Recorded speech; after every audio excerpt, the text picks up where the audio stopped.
কিছুই আগায় নাই।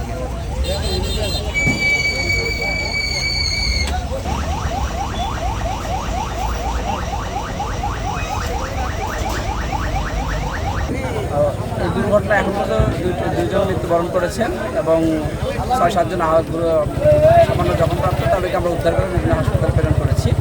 আর এমনি সার্বিক অবস্থা ভালো, আমরা উদ্ধার কাজ প্রায় শেষের দিকে এবং আমরা উভয়ের মৃতদেহের পরিচয় শনাক্ত করতে সক্ষম হয়েছি। দুইজনের বাড়ি পাবনাতে এবং তাদের পরিবারকে এ বিষয়ে জানানো হয়েছে। তারা লাশ গ্রহণ করার জন্য উদ্দেশ্যে রওনা দিয়েছেন বলে আমরা জানতে পেরেছি। আচ্ছা, এই যে দুইটি গাড়ি কি গাড়ি এবং কোথায় তাদের গন্তব্য ছিল একটু? এখানে ফরিদপুর থেকে ঢাকাগামী গোল্ডেন লাইন পরিবহনের একটি বাসের সাথে ভাঙ্গা হইতে ফরিদপুরগামী একটি পিকআপের মুখোমুখি সংঘর্ষ হয়। সংঘর্ষের ফলে পিকআপের চালক এবং হেলপার দুজনেই ঘটনাস্থলে মৃত্যুবরণ করেন। এখন যান চলাচল কেমন রয়েছে?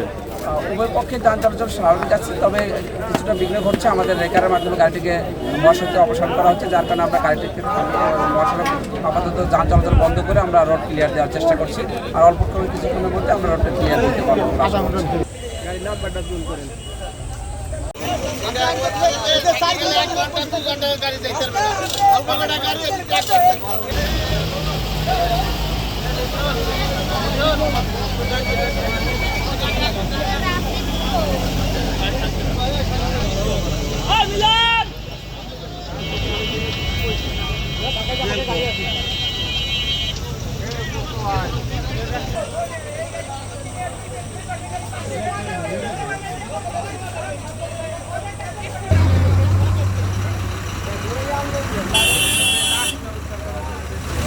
রাখতে পারি, ভালো লাগে না।